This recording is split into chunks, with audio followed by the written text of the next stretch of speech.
বাংলাদেশ বেতার সিলেট। এক্ষুনি শুনবেন আমাদের স্থানীয় সংবাদ। আসসালামু আলাইকুম। বাংলাদেশ বেতার সিলেট সংবাদ পড়ছি প্রসেনজিৎ বিশ্বাস। বাণিজ্য মন্ত্রী খন্দকার আব্দুল মুক্তাদির বলেছেন, সিলেটে শাকসবজি রপ্তানির জন্য একটি আধুনিক প্যাকেজিং সেন্টার স্থাপনের উদ্যোগ নেওয়া হয়েছে। গতকাল সদর উপজেলায় জাতীয় শিক্ষা সপ্তাহ 2026-এর পুরস্কার বিতরণ অনুষ্ঠানে তিনি একথা জানান। মন্ত্রী বলেন, দেশের মোট শাকসবজি রপ্তানি প্রায় অর্ধেকই সিলেট থেকে হয়। প্যাকেজিং ও লজিস্টিক সুবিধা উন্নত করা গেলে সিলেট রপ্তানির অন্যতম প্রধান কেন্দ্রে পরিণত হবে। তিনি জানান, সিলেট থেকে এয়ার কার্গো সার্ভিস চালুর বিষয়েও সরকার কাজ করছে। এছাড়া তিনি শিক্ষা ও স্বাস্থ্য খাতে বরাদ্দ বৃদ্ধি, উপজেলা পর্যায়ে এক ছাদের নিচে সরকারি সেবা নিশ্চিত করা, চা বাগানে স্কুল ও স্বাস্থ্যসেবা সম্প্রসারণ এবং সিলেটে সড়ক ও শিল্প পার্ক নির্মাণ সহ বিভিন্ন উন্নয়ন পরিকল্পনার কথাও তুলে ধরেন। সিলেটের বালাগঞ্জবাসীর দীর্ঘদিনের প্রতীক্ষার অবসান ঘটিয়ে যান চলাচলের জন্য উন্মুক্ত হল গুরুত্বপূর্ণ ফতুর খাড়া সেতু। গতকাল সিলেট ৩ আসনের সংসদ সদস্য মোহাম্মদ আব্দুল মালিক এই সেতুর আনুষ্ঠানিক উদ্বোধন করেন।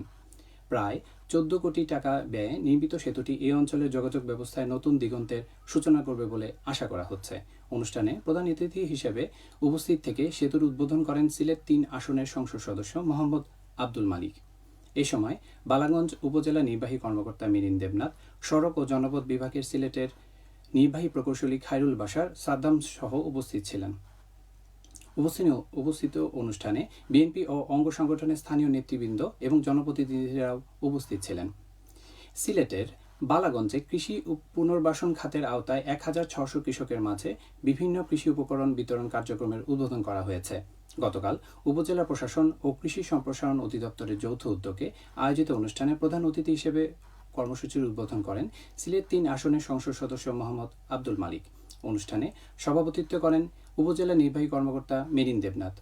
উপজেলা কৃষি কর্মকর্তা কৃষিবিদ মোহাম্মদ আশিকুর রহমান জানান, ২০২৫-২৬ অর্থবছরের কৃষি পুনর্বাসন কর্মসূচির আওতায় খরিফ ২ মৌসুমে উফশি জাতের রোপা আমন, মরিচ, গ্রীষ্মকালীন সবজির বীজ, লেবুর চারা, বিভিন্ন বৃক্ষের চারা, পেঁয়াজের বীজ, সারসহ অন্যান্য কৃষি উপকরণ উপজেলার ১,৬০০ কৃষকদের মধ্যে বিতরণ করা হবে। সামাজিক নিরাপত্তা কর্মসূচির আওতায় বিভিন্ন ভাতা ও শিক্ষা উপবৃত্তির জন্য অনলাইন আবেদন শুরু হয়েছে। আগামী ১ আগস্ট থেকে ৩১ আগস্ট পর্যন্ত অনলাইনে আবেদন করা যাবে। সমাজসেবা অধিদপ্তরের নির্দেশনা অনুযায়ী বয়স্ক ভাতা, বিধবা ও স্বামী নিগৃহীতা নারী ভাতা, প্রতিবন্ধী ভাতা, প্রতিবন্ধী শিক্ষার্থীদের শিক্ষা উপবৃত্তি, হিজড়া, বেদে, চা শ্রমিক সহ অনগ্রসর জনগোষ্ঠীর ভাতা ও শিক্ষা উপবৃত্তির আবেদন অনলাইনে গ্রহণ করা হবে। আবেদন করতে হবে স্থায়ী ঠিকানার ভিত্তিতে। প্রতিবন্ধী ভাতার আবেদনকারীদের সুবর্ণ নাগরিক কার্ড থাকা বাধ্যতামূলক রয়েছে। আবেদন করতে ভিজিট করুন dss.bhata.gov.bd/online-application ওয়েবসাইটে। যারা ইতিমধ্যে অন্য কোনো সরকারি সামাজিক নিরাপত্তা কর্মসূচির আওতায় সুবিধাভোগী অথবা আগে অনলাইনে আবেদন করে অপেক্ষমান তালিকায় রয়েছেন, তাদের নতুন করে আবেদন করার প্রয়োজন নেই। যাচাই বাছাই শেষে অনুমোদিত উপকারভোগীদের ২০২৬-২৭ অর্থবছরের নীতিমালা অনুযায়ী চূড়ান্তভাবে নির্বাচন করা হবে। মৌলভীবাজার পৌরসভার পরিচ্ছন্নতা কর্মীদের ২ জোড়া আবাসিক ভবনের নির্মাণ প্রকল্পের কাজ এগিয়ে চলছে। এতে ব্যয় হচ্ছে ২৭ কোটি টাকা। ইতিমধ্যে প্রকল্পের ৫০ ভাগ কাজ শেষ হয়েছে। বাকি কাজ আগামী ডিসেম্বর মাসের মধ্যে শেষ হবে বলে আশা করা যাচ্ছে। প্রকল্পের আওতায় ৭ তলা ২ জোড়া ভবন, প্রায় ২৫০ মিটার বাউন্ডারি দেয়াল, ২টি গেট, লিফট, জেনারেটর ও পার্কিং সহ অত্যাধুনিক সুযোগ সুবিধা সম্বলিত ৯৬টি ইউনিট রয়েছে।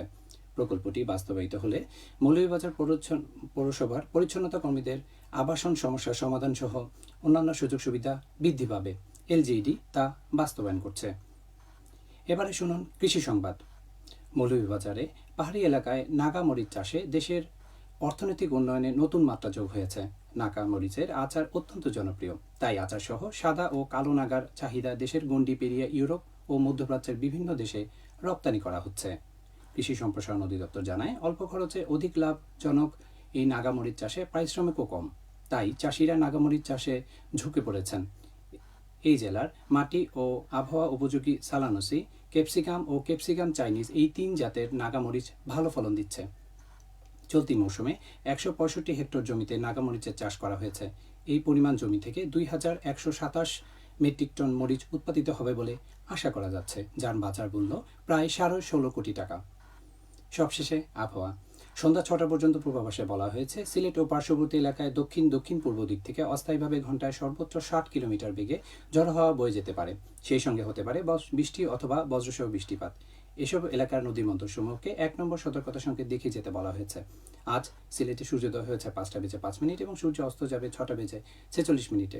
সংবাদ শেষ হলো। আমাদের পরবর্তী স্থানীয় সংবাদ প্রচারিত হবে বিকাল 4টা 30 মিনিটে।